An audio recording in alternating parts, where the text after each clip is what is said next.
Bienvenue dans ce bilan lecture de mon mois de décembre. Je vais vous parler de 8 livres que j'ai pu lire au cours de ce mois, avec au programme du contemporain plus ou moins récent, du théâtre et de la poésie. J'en profite pour vous souhaiter une très belle nouvelle année 2026 et j'espère d'ailleurs qu'elle sera ponctuée de plein de découvertes livresques de qualité. J'ai un petit rhume, j'espère que ça ne s'entend pas trop et que ça ne va pas trop vous déranger. En tout cas, je ne perds pas plus de temps. C'est parti.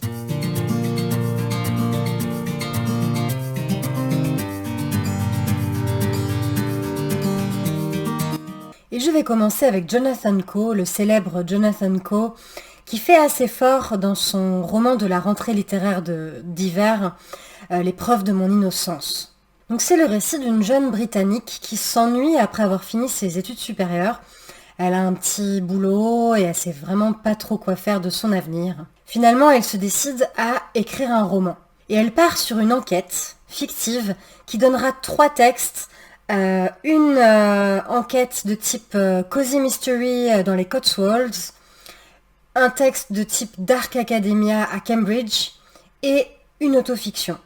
Les 3 sont liés en une seule et même enquête. Cette enquête est bourrée de références à la politique en Grande-Bretagne, notamment l'extrême droite et la situation actuelle. Coe reste donc fidèle à ses sujets favoris, mais le tout est vraiment intelligemment mêlé à l'intrigue. Un autre thème majeur qui compose le roman, c'est la littérature. Alors l'écriture d'une part, comme vous le voyez avec ces différents types de textes, mais aussi plus globalement le milieu littéraire. Personnellement, moi j'ai vraiment été happée par ce roman. Je l'ai trouvé riche et original et je ne peux donc que le recommander. Dans un court roman, Antoine Vautors nous emmène auprès d'une famille marquée par le drame. Dans Haute Folie, nous assistons au destin terrible d'un couple qui donnera naissance à un fils qui portera leurs souffrances sans même les connaître d'ailleurs dans un premier temps. Faisant écho à la transgénérationnalité, le fils, donc Joseph, va faire face à ses démons et mener une vie qui peut être considérée comme un échec, en tout cas une vie très difficile. L'auteur écrit très bien, plutôt avec des phrases courtes, toujours avec simplicité et nous entraînant dans un récit touchant. Le cycle des générations nous emmène à peut-être une fin libératrice. Je n'en dis pas plus, ce sera à vous de le découvrir. En tout cas, c'est un texte court, vraiment court, mais qui se lit très bien. Personnellement, je ne m'en souviendrai peut-être pas dans quelques années, mais je trouve que c'est une belle réalisation qui aborde les traumas familiaux avec justesse. Suite à la recommandation chaleureuse de Lisa en commentaire de mon dernier bilan lecture, je crois que c'était celui d'octobre, où elle me recommandait Ton absence n'est que ténèbres de John Kalman Stephenson, je l'ai lu et je n'ai vraiment pas été déçue. Du même auteur, j'avais lu Entre ciel et terre, qui m'avait certes plu, mais sans plus. Suite à la lecture de ce roman-ci, ma vision sur l'auteur a quand même évolué. Ton absence n'est que ténèbres, Heaven and Hell en anglais, est une fresque familiale, pourrait-on dire, avec une chronologie décousue. Mais en réalité, c'est bien davantage. Dans le récit, nous sommes dans un fjord, en Islande, et notre narrateur est amnésique et arrive dans une petite communauté très isolée où il va découvrir l'histoire, ou plutôt les histoires des membres d'une famille. Et nous allons être pris à traverser les époques dans une sorte de tornade de la vie de manière générale. Il est question d'amour, de tromperie, de sexe, de musique, de poésie, de vie, de mort, de connaissances aussi, tout ça bien sûr parmi bien d'autres choses. Donc la vie, quoi, mais narrée d'une façon très poétique et philosophique, et aussi avec beaucoup de simplicité et de transparence. Je trouvais que c'était vraiment un très beau roman qui touche, qui remue et qui tient en éveil. Et je remercie encore Lisa pour cette découverte que je vous recommande, mais alors vraiment chaudement. Étant très sensible à la nature, j'ai toujours été assez curieuse du courant littéraire nature writing. Mais jusque-là, des livres que j'avais pu lire de ce style, je n'avais pas été particulièrement séduite. J'ai quand même lu ce mois-ci La montagne vivante de Nan Shepherd, un classique du genre paru en 1977 qui fait 167 pages, donc 176, donc assez court, où l'autrice écrit à propos des Cairngorm, les montagnes écossaises où elle vit. Alors le court roman, un petit peu comme un documentaire, est divisé en différents chapitres qui abordent différents aspects de ces montagnes, de ces lieux magiques.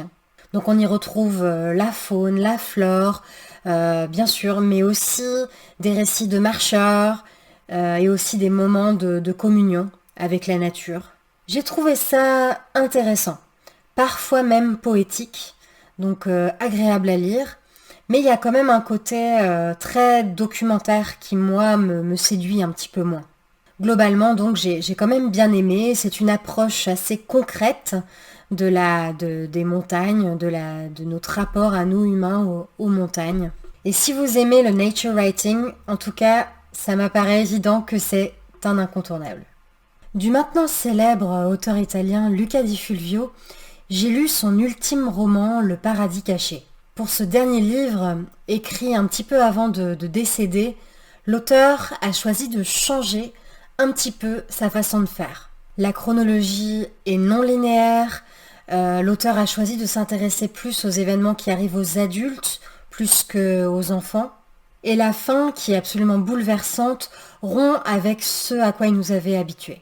Donc nous sommes au XVIIe siècle, dans un petit village italien, en pleine période d'inquisition, où les bûchers accueillent aussi bien les soi-disant sorcières que les hérétiques. Susanna, orpheline, élevée au couvent, est d'une intelligence absolument hors norme. De plus, elle a un grand courage et elle possède une beauté absolument lumineuse. Et elle a reçu une éducation qu'on réservait à l'époque aux hommes ou à ceux bien nés. Donc elle va cocher deux mauvaises cases pour l'époque, c'est-à-dire celle du savoir, puisqu'elle partage les idées de Galilée, et en plus, c'est une femme. Donc lorsqu'elle est accusée d'un double meurtre, la sorcière est promise au bûcher, évidemment, et c'est Daniel, lui aussi élevé par des religieux, qui avait été très proche de Susanna, notamment dans leur quête de savoir et de connaissance. C'est lui qui va tâcher de la défendre, avec la force propre à l'amour. Ce roman dénonce la lâcheté, la cruauté, l'injustice, mais alors surtout défend avec une splendeur la connaissance, l'amour, la liberté, et notamment celle des femmes.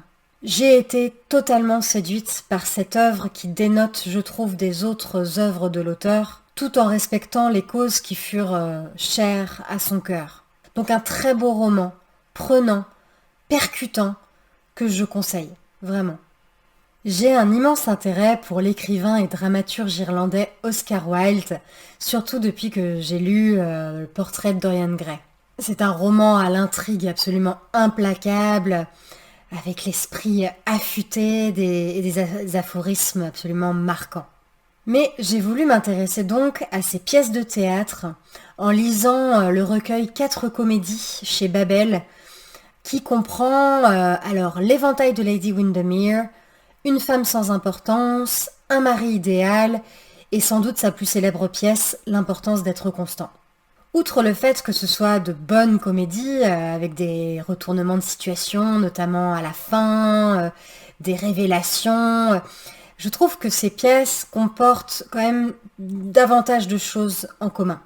Déjà, elles présentent toujours des milieux bourgeois. Souvent, l'intrigue se passe lors de réceptions, et tout cela avec critique, souvent. La question de la vertu y est centrale aussi, ainsi que les liens familiaux sont toujours vraiment au cœur des intrigues. J'y ai tout de même déploré moins d'aphorismes que dans son célèbre roman dont je vous parlais tout à l'heure, et j'ai trouvé que ça manquait un petit peu parce que je trouve que ça ajoute une saveur intellectuelle aussi, mais pas que, qui manquait, oui, un petit peu ici. Mais la lecture fut agréable et je ne serais pas contre voir une de ces pièces sur les planches si j'en avais l'occasion. Alors, immense découverte pour moi en cette fin d'année, c'est l'œuvre poétique de Philippe Jacotet. J'ai découvert d'abord son œuvre en lisant un recueil de poèmes qui s'appelle À la lumière d'hiver, que j'ai trouvé absolument remarquable, qui m'a procuré d'ailleurs énormément de bien-être et qui m'a donc poussé à continuer à le découvrir. Les thèmes abordés sont la nature, beaucoup, la beauté, la vie, les mots, la mort aussi, tout ça avec une justesse absolument incroyable. Mais je suis allée un peu plus loin ensuite en lisant un recueil de réflexions du poète qui s'appelle La promenade sous les arbres. J'ai pu y retrouver les questionnements et même quêtes que j'avais pu trouver dans ces vers, le désir d'être le plus juste possible dans le choix des mots et le constat ô combien mesuré de mystère qui n'empêche pas une certaine philosophie. Et j'apprécie beaucoup son humilité. Le poète, qui est aussi penseur, au final, est tout à fait conscient de ses limites, mais ses quêtes me semblent absolument légitimes. Sa sensibilité, notamment à la nature, m'a fait vraiment écho. Et puis le tout résonne avec une grande beauté. Comme je le disais, c'est une découverte vraiment majeure pour moi. On m'a offert un autre recueil pour Noël de Jacotet. Merci Guillaume. Et j'ai vraiment très hâte de le lire. C'est un auteur que je vais continuer à dévorer et que je vous conseille, mais alors énormément. Voilà pour ces lectures de fin d'année. Pour la plupart vraiment très très bonnes. Le tournage a été un petit peu laborieux. Je suis un peu malade. Je crois que ça s'entend. Mais bon. Au mois de janvier, je vous réserve un bilan de mes lectures de 2025 où je me concentrerai uniquement sur mes coups de cœur. La vidéo devrait être disponible sur YouTube le 15. J'ai hâte de vous partager ce palmarès, bien qu'il n'y aura pas de surprise pour celles et ceux qui sont habitués à regarder mes vidéos et que je remercie vraiment pour cela chaleureusement d'être toujours au rendez-vous. Merci, merci, merci. Je vous souhaite d'excellentes lectures et peut-être que je vous retrouverai en commentaire et je vous dis à bientôt!